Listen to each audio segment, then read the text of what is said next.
What does it take to come back into alignment, my thoughts, my feelings, my energy field, to be the attractor of what it is that I want to create?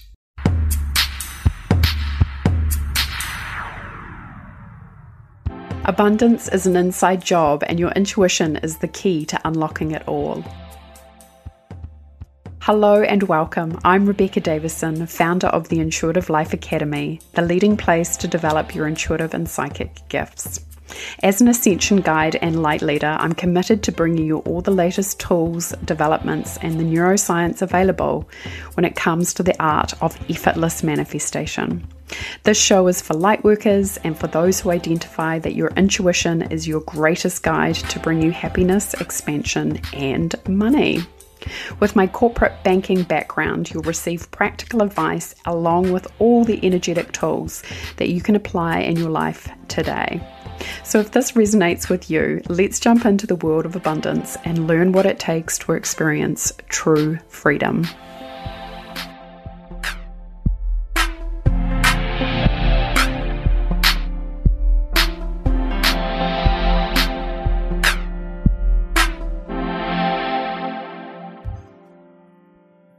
Welcome, folks, to the Intuitive Abundance podcast. It's great to have you here. I'm Rebecca Davison, founder of the Intuitive Life Academy, and we are bringing you Intuitive Abundance, the podcast where you come to find all the information, awarenesses, techniques, insights, and tools that you need to create a life of abundance. So this is episode number 2, which is highly exciting. In our very first episode, we talked about some fundamentals of manifestation, and we talked about your thoughts.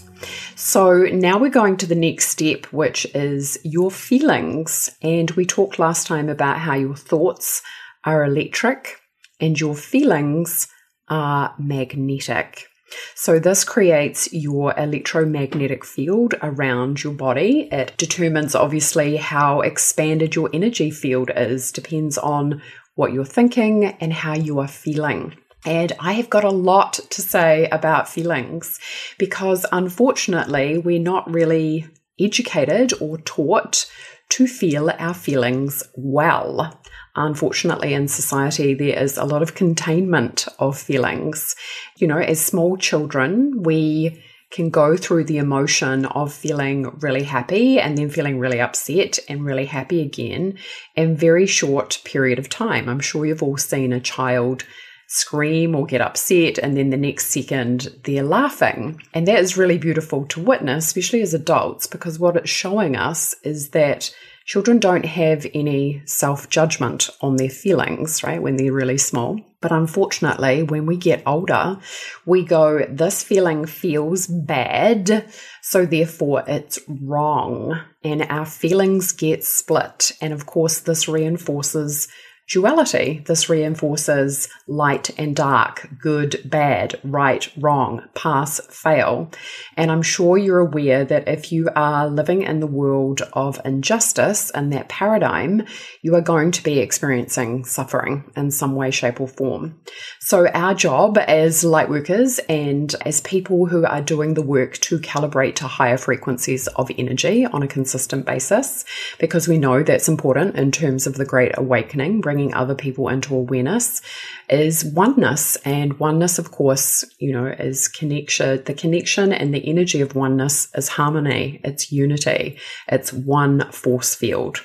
So we need to let go of anywhere we're judging something as wrong or bad.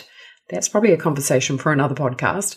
But let's look at what happens when you get better at feeling your feelings. So I like to tell people you're like the sun, right? You're an oscillating field of energy and your vibration is like the sun. It is consistent. But your feelings are like clouds and they move through, right? They are not who you are. They're an emotion, an energy, and motion that moves through your energy field. Now, what happens, of course, is depending on your level of emotional intelligence, which really comes back to awareness, you might think sometimes that your emotions are legit, right? That they are real, that they are the truth. And I often talk about, you can tell somebody's level of emotional maturity by the fact that they are discerning. So they might be able to honor themselves and witness themselves, which is so important because your feelings are always correct. They are a correct reflection of what you are thinking. That's how a feeling gets created, really, in your energetic field. So sometimes we have to be discerning and go, is this feeling, has it been created? Has it come from a place of true thought or true energy? Or has it come from an erroneous thought form, which is contributing to how I'm feeling? Now, let me break this down for you, right? You may not know this, but my father, bless him, passed away last year, May 2020. So a true feeling would be a feeling of, I miss my dad, right? That is, he's not here in the physicality anymore. And that's coming from a place of truth. Like, I love him, I miss him. Okay. And that comes to the surface. And because I'm good at feeling my feelings, I can be present to that. I can hold space for myself. I can expand my energy out. So it's not going to feel difficult to express it. It's going to be easy to have the energy move through. And I can love myself and witness myself and honor my emotion when it comes up to be expressed. And in that moment, I know what to do. What happens often, though, with an erroneous thought form, which contributes to a feeling, is it comes from a place of untruth. For example, I'm not worthy, or I'm not good enough, or feeling contracted in some way, shape, or form, which is not the truth of who you are. You're an infinite being in a body. You're a spiritual being having a human experience. These emotions are not the truth of who you are when you're believing something that is erroneous, right? It's coming from a place of being incorrect. And this, of course, still contributes to our electromagnetic field. So this is why we want to be discerning. We want to start being a bit of a psychic detective and start looking and tapping into the subconscious to identify where we're holding these energies, these parts of us that feel wounded, the parts of us that have a charge on the fact that we may be hurting ourselves by what we're actually choosing to believe to be true, right? The belief that I'm not good enough because somebody has responded in a particular way towards me. You know, we need to learn what it is to take our power back. And one of the ways, of course, we can do that is by starting to ask ourselves those questions. Why am I feeling this way? Where has it come from? And is that actually true? You know, is it coming from a place of truth? Is it pure emotion? Or is there part of me that's actually telling myself a story? And you can see how this goes back to the rational mind. The Chatty Cathy, as I like to call her, right? She's got a lot of opinions about things and a lot of opinions about you. But this is why we start to identify and go, well, Chatty Cathy is not who I am, i.e., I am not my thoughts. But also realizing that you're not your feelings either. They're an experience that you're having in the moment, but you actually, because you have control over what you think, you do actually have quite a lot of control over your emotions. Now, a lot of people might, go into semantics about this and say, if you're a human being, you're going to have emotions that are being people feel like they're being done to them, like life is being done to them. But again, that's why we do the deep inner work to go, well, is that actually true? Because the only thing you really have is your free will and your ability to choose how you respond to anything. And really, was it Eleanor Roosevelt who said that it only really hurts you to the level that you believe it yourself? So if somebody's unkind to you, it will only land in your energy and your field to the level that you're already believing it. So if somebody, and again, I would call this a trigger in my world, which is where somebody says something to you and it kind of knocks you for a six, or energetically it lands or it resonates with you because there's part of you that's already feeling wounded. There's part of you that is already feeling like there's something unhealed inside of you. So therefore, our job's to do the work of stepping in to being that detective and going, okay, what part of me is having even sometimes a physical response to that.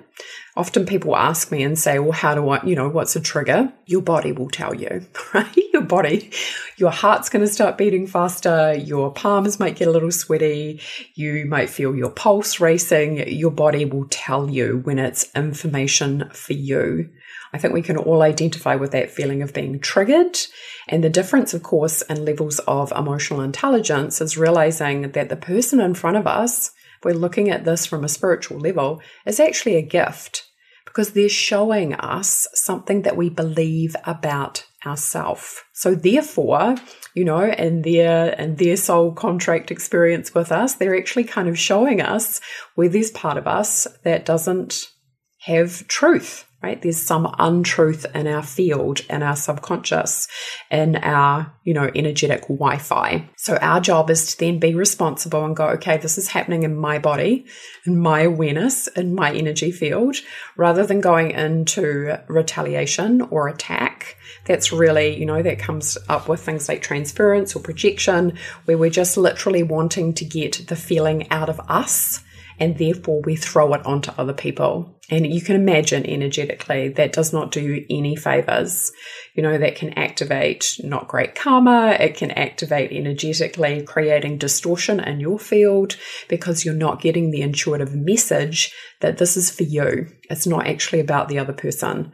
It's up to you to do the work to kind of go, okay, wow, I'm having this really strong reaction. Thank you so much for bringing this to my attention. I'm going to remove myself perhaps from this circumstance and go and do what I need to do to nurture, witness, honor, and feel my emotions. Now, unfortunately, in society, one of the more extreme things that happens in terms of emotion, because often people can feel like, well, if I felt my emotions, it would kill me. I don't think it's been documented that that's ever happened so far, that people have literally been killed by feeling their emotions. I know it can feel like that at the time, but that's just the intensity of it. And often what happens is when we start to do the work of feeling our feelings, it can feel really intense because the energy has been backed up for a while. This is what we do as humans. We often, when the emotion comes in, we like to turn it down.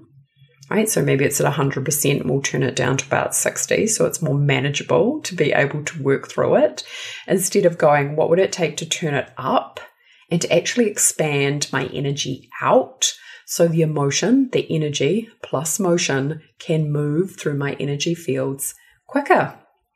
Once upon a time, I would get triggered by something and I didn't have the tools to be able to deal with it, and it would take me months. Sometimes it's taken even years to allow something to move through, to shift through, because there's been so much resistance. And of course, the extreme of this can show up in things like addiction. Now, you might think, wow, that's a bit of a leap, but you think about it. People who do addictive behavior, they are essentially avoiding the way they feel. They're wanting to change their state.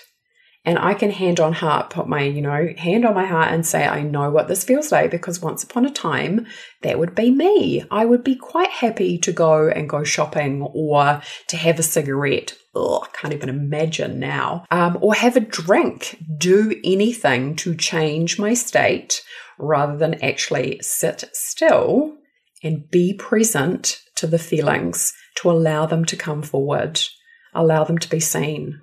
Allow yourself to have that really deep, guttural cry that you probably really need to be able to release the energy. Maybe it's grief, maybe it's sadness, maybe it is an old pattern, not even from this lifetime, that's looking to be released out of your body and your energy field, but you're holding it back. And it's creating distortion in your field. And when you have distortion in your field, it's not easy to manifest what it is that you want. This is why we need to do the work of coming into alignment. And that's why we start with our thoughts and then we go into our feelings.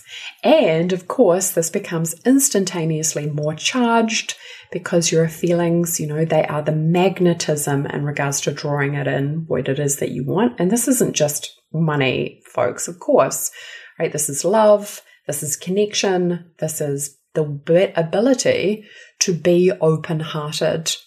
And if you have experienced a lot of woundedness, a lot of trauma, this can feel difficult. However, that's why we need somebody to witness us. We need a person to facilitate us so we can learn what it is to get comfortable with our own emotions and realize that your emotions are a guidance system.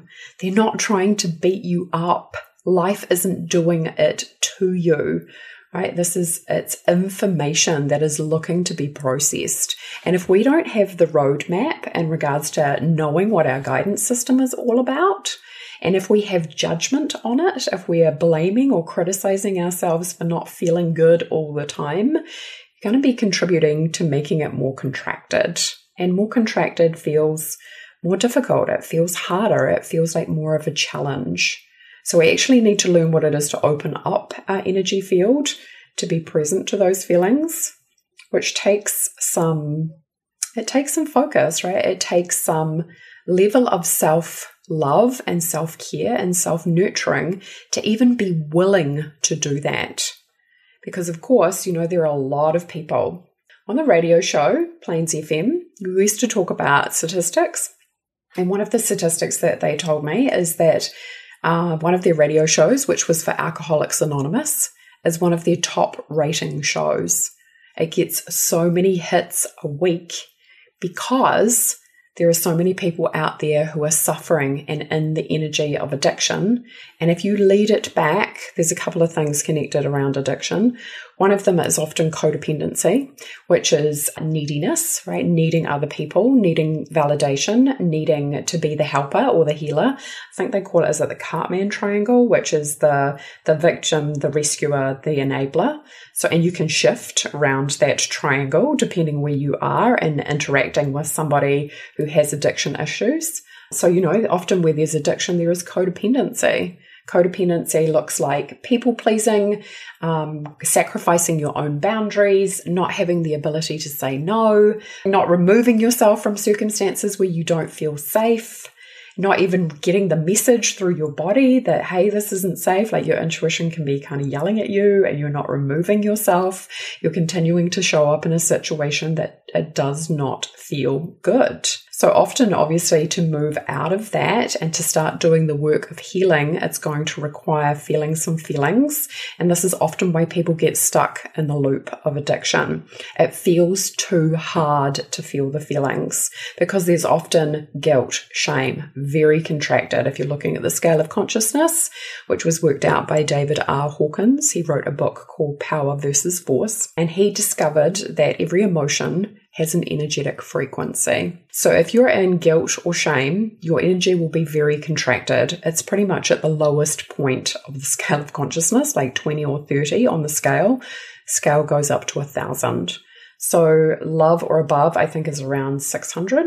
Moving into states of bliss, peace, enlightenment, which also comes with a natural expansion, you're looking at 800 and above. And of course, that's what we want to do. We want to become more conscious. We want to learn what it is to work with our emotions, to expand our energy so it's easier to manifest. Somebody who has an open energy field, it's going to be easier to call in what it is that they desire to experience. So doing the work of witnessing our emotions is essential. And I appreciate it, if you're in a circumstance, because again, there's a lot of addictive energy out there. And it's not really that you're addicted to the alcohol or the cigarettes or whatever that gives you the hit. It is being addicted to changing your state, which really comes with not wanting to feel those more difficult feelings. I've literally seen it before, folks, where people would do anything else rather than sit down and feel their feelings. We can go into avoidance, we can go into denial, which if you know anything about addiction is massive. There's a lot of avoidance, there's a lot of denial, there's a lot of lying to self and not really being willing to be vulnerable, to witness yourself, let alone have other people witness you. And if you know anything about the 12-step program, that's what a lot of it is about. Coming together in a group, being witnessed, being seen, being heard, allowing yourself to share yourself with other people. And that can definitely feel like a jump. right? But it's essential. So the other thing, of course, that happens when we start feeling our feelings, the feelings or the emotions can move through us quicker, right? It is easier to go, oh, wow, I feel sad, and maybe comfort yourself or soothe yourself around that, rather than, this is something I have seen a lot. People are so used to beating themselves up. And especially even in spiritual circles, there's a lot of this, right? A lot of, I know that I need to feel good to be able to manifest what I want. So this is really a thought process. But people then turn around and beat themselves up if they're not feeling good all the time, which is unrealistic to expect that you as a spiritual being having a human experience will just feel happy indefinitely. And this is how humans can, just like, oh my goodness, what's going on here? You have this massive expectation to get to a certain level of awareness and then not ever feel unhappy again. Happiness is going to be this destination that you'll arrive and get to, and you'll never have to work on your stuff again, right? Sorry to burst any bubbles out there, folks. But this is imperative to realize what happens when you evolve is you can just shift the energy quicker. You can witness yourself, like my dad, for example, I will just cry, and it will be wherever. I've done quite a lot of crying on my treadmill. I've done quite a lot of crying at the kitchen sink. A thought process will bubble up and I'll be like, oh, I miss you. And then of course, the next thing I know, I'm in tears, but there's no judgment. There's no chastising myself and go, oh, I'm wrong, or this is bad. It's actually really beautiful. And I know, right? A lot of people don't say that to themselves about their own grief. They're making it wrong, which does make it more contracted, as opposed to going, this is the way that I feel. Now, you would want to be encouraging towards yourself, no matter if that feeling is coming from an erroneous thought process. If you're feeling unworthy and you're upset about that, you don't want to turn around and slam dunk yourself and make yourself wrong for feeling that way, or let alone having the thought process. We want to be kind to ourselves when we're learning how to feel our feelings. We want to learn what it is to soothe ourselves. And one of the fastest and easiest ways to do that in the first instance is not to judge. Right? We all have the same range of emotions, the positive emotions and the negative emotions. And you just want to be in that space of what would it take to kind of neutralize my attitude towards all of them. One of the really lovely analogies that I heard once was, if your rage or your anger or your sadness or your depression or your, even your hate, right, showed up as children on your front doorstep, and you knew that they were your children, would you invite them in? And the answer to that is, of course, yes, they are your children. They are your babies. They are your feelings. We want to be in their energy of, no matter if I have this feeling of hurt or rage or woundedness or jealousy or competition, whatever it is, that you are prepared to love it. You're prepared to be present to it, and you're prepared to witness it. So a big part of the work that I do is to help people to be present to their emotions, because we want to be activating and opening the heart chakra, making it easy for the energy of magnetism to be activated so we can draw in what it is that we want. Because we know on a soul level that it's totally possible. And really what happens, right, with manifestation is what you will find, folks, is that people really don't want to have to think about it, right? And that's probably a little bit taboo to talk about it. But really, at the end of the day, what people want when it comes to manifestation is they want to go, yes, that's something. They have a thought process. Yes, that's something that I desire. Put it out into the universe. Universe, this is what I would love to experience. They don't want to have to continue to keep on thinking about it and focusing their attention. What they actually want is to have that manifestation be attracted to them. And we can do that. Again, your feelings magnetize the experience. So some really great questions to start asking yourself are, how good am I at feeling my feelings? This is why I am constantly, ask anybody who's worked with me, I'm always asking them, how are you feeling? And what I mean by that is not tell me that you're fine. And it's not go to your mind and tell me what your mind has to say. It is actually you take a moment to drop down into your body, into your heart space, kind of do a quick scan of your body, be aware, have a perception, and then tell me how you are feeling. So you might want to try that for yourself. When somebody says to you, how are you feeling? Actually take some time to take your attention inside, drop down and ask yourself. Super, super powerful, because we need to learn what it is to express our emotions. And to be the person, I used to start doing this when I was in banking because I was kind of reality testing. So I would do this. I would drop inside and I would go, okay, how am I feeling? And check in and ask myself. And then I would say to people, oh, I'm actually feeling a bit flat today, or I'm feeling really good, or I'm feeling a little sad. And it was so fascinating too, because of course people are living in the masked reality of expecting you to say, when they say, how are you? They expect you to say, I'm fine, right? That's a social nicety that we often buy into. So when I started doing this, what I was doing was cultivating the ability to feel my feelings and to express it. So it might be like something that you like to start trying for yourself. When somebody says to you, how are you feeling? Actually take a moment, tune into yourself and respond from a place of truth. Not what your mind says or not what's expected, but actually what's true. And what was really fascinating is the people who felt uncomfortable with me breaking that social norm just kind of moved away, right? They would stop asking me how I feel. But the people who were like dying for that level of vulnerability and openness and connection, they loved it, because they were like, if she's doing that, she's giving herself permission to come from a place of truth, then she's giving me the same permission as well. So of course I would say to them, how are you feeling? And then they would take the opportunity to go, well, actually, so it created more truth. And that's what we want when it comes to our feelings. So the other thing, of course, is to get over any sense of self-consciousness when it comes to your emotions.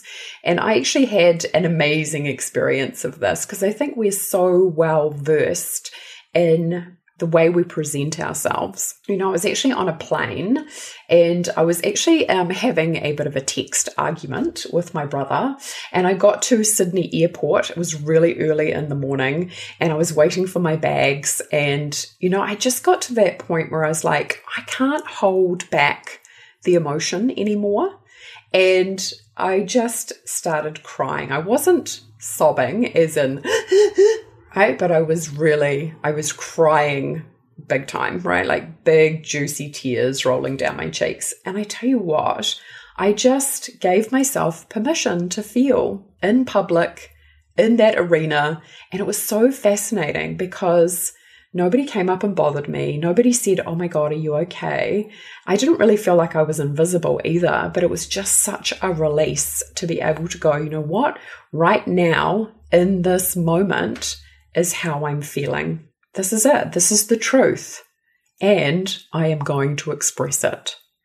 I'm not going to try and hold myself back or take myself into the toilet because I'm feeling ashamed or I'm feeling self-conscious or I'm trying to pretend that I'm not having this experience right now. And it was so liberating, folks. And now I can just cry anywhere. If I feel the emotion that it comes up, I'll be in the supermarket or my car or wherever. If the emotion's there and it's obviously appropriate, if you are about to do something, then obviously maybe it's not appropriate in that moment. We all know what that's like. We can all suck it up, right? Hold it back. But when you have the right environment, i.e. you are out doing your day, it's totally fine. And how many women do this especially, right? They have a good cry and then they go about their day because they kind of feel like they have to, that it's not appropriate to cry in front of the children or, that it's going to create more contrast than it's worth. We really want to look at those places where we're holding ourselves in levels of self-consciousness because we've been taught that it's not socially acceptable to express our emotions. And the other one, of course, that I could talk about on a whole podcast probably is expressing anger, especially for women. Because when women, we have this kind of cultural and society norm that says that it's not okay for women to be angry. It's unattractive, it's ugly. And the flip side of that, of course, is it's not okay for men to cry. And it's a form of weakness. And we have these unspoken rules about it in terms of expressing our emotions. Now, obviously that's shifting and changing because people are aware that we're all craving more connection, and more connection comes through more truth. More truth is going to be present from really allowing ourselves and giving ourselves permission to express how we are actually feeling in that moment. So the other thing that I wanted to speak to in terms of feelings, and again, you might be thinking, wow, what's this got to do with manifestation? It's got everything to do with manifestation, because if you are a good feeler, then it's going to be easy to identify your ideal outcome and start feeling into that. This is how we manifest. When we start moving into the feeling, we are magnetizing it to us.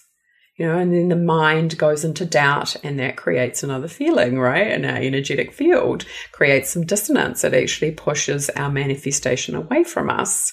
So we go back and go into the process of what does it take to come back into alignment, my thoughts, my feelings, my energy field, to be the attractor of what it is that I want to create. We want to get really good at feeling.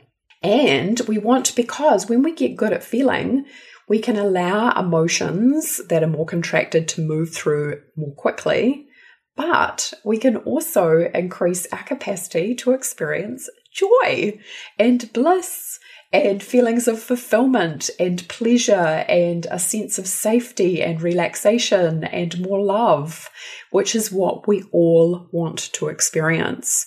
And this comes back, of course, to your heart being open. And again, this is the deep inner work of healing our wounds. So there's one other thing that I wanted to speak to here, which is defense mechanisms. And what is a defense mechanism, and how do we create it, and how does it end up in our energy field? So a defense mechanism is where you have experienced some kind of hurt before. Often it shows up around heartbreak. Our younger selves have experienced some kind of hurt, trauma, heartbreak, and then we energetically, without even knowing it, because we're actually just trying to protect ourselves and help ourselves to feel safe, we create these wee mechanisms known as defense mechanisms. Spiritually speaking, it might sound like a heart wall. We've placed some energy in our energy field in order to protect ourselves. Now, we want to be really aware of this, right? If our heart is the magnetizer of our manifestations, if we've got a heart wall in place because there's part of us that's fearful of being hurt, then it's going to make it more difficult, right? We want to be aware of that and go, wow, I've actually got some defensive energy. Often you can feel it just in front of a person's chest, right? They might feel a little bit prickly. They might feel not very warm or open. That's the defensive energy. They're kind of scoping out. It's like their head's above the shield, but they're scoping out whether it's safe to trust you, to let the guard down. And often we can subconsciously feel that. And then depending on what our wiring is like, if you have any kind of codependent energy, you can be curious about that and want to kind of step in and help that person. But this is where we have to come back to our own spiritual sovereignty in terms of people need to do their own work. It's not our job to pull somebody's defense mechanisms down. We want to work on our own so we can be the model and allow that person to go, wow, you feel really expanded and amazing. What's it going to take for me to feel like that? What's my version of that? Rather than thinking that it's our job to have to fix, heal, or solve anybody in that way. It's kind of going into somebody else's energetic field and making decisions, assessments, and judgments, often connected to the energy of control. So we want to be in that space of going, how open is my heart space? Is it easy for me to give love to a cat or a stranger or the postman or somebody in the supermarket? Is it easy for me to give of myself? Or is there part of me that's feeling defensive about strangers, about people that I don't know, about people that I do know? Is there any part of you that feels a little bit shut off because it's trying to keep you safe? All of these kind of things are going to affect your ability to be able to manifest effortlessly. And we want to do that loving work of releasing these energetic kind of defense mechanisms that we may have in place. I've seen it before, in particular around the heart and connection to heartbreak. I've definitely seen it in the root chakra in terms of receiving, especially if women have received something. And most women, unfortunately, have been on the receiving end of some kind of unsolicited attention, whether that's been a physical, mental, etc., in terms of their sexual energy, and it affects their ability to be able to receive. It can be like a little block that we have in the root chakra in terms of making it safe, right, and good to receive what it is that we want. Often for a lot of women, it comes back to desire, or even there can be energy connected to shame. And we can have these defense mechanisms, kind of also like in a way, it can look like an energetic chastity belt, right? Nothing's getting in, nothing's getting out because I need to feel safe, especially in the root and the sacral chakra. So, and again, what it takes to really start magnetizing our energy field is to make sure that we feel safe to be open. And the only right way to really feel safe in all of your energy fields is to be the person who's actually creating a sense of safety within ourselves that comes from doing the work of healing. If you've got, defensive energy within your energy field, it can, that defensiveness can feel like, yes, I'm keeping the not so nice guys out, but it also hurts you, right? It's spiky. It has energy in it that is, it doesn't feel safe.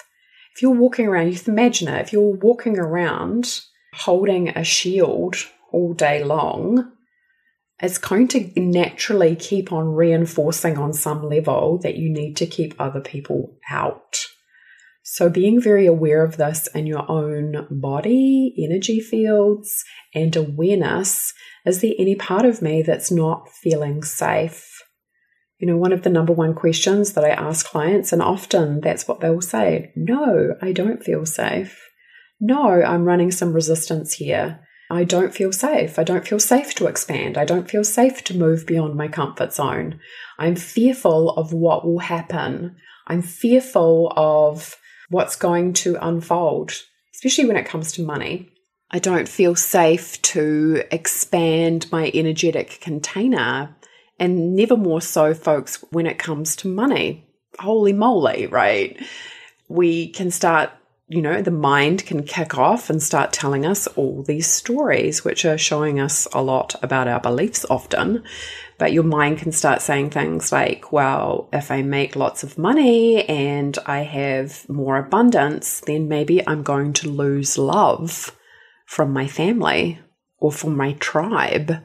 Or is it okay for me to really make or create more money than my parents did? Whether that's collectively or individually.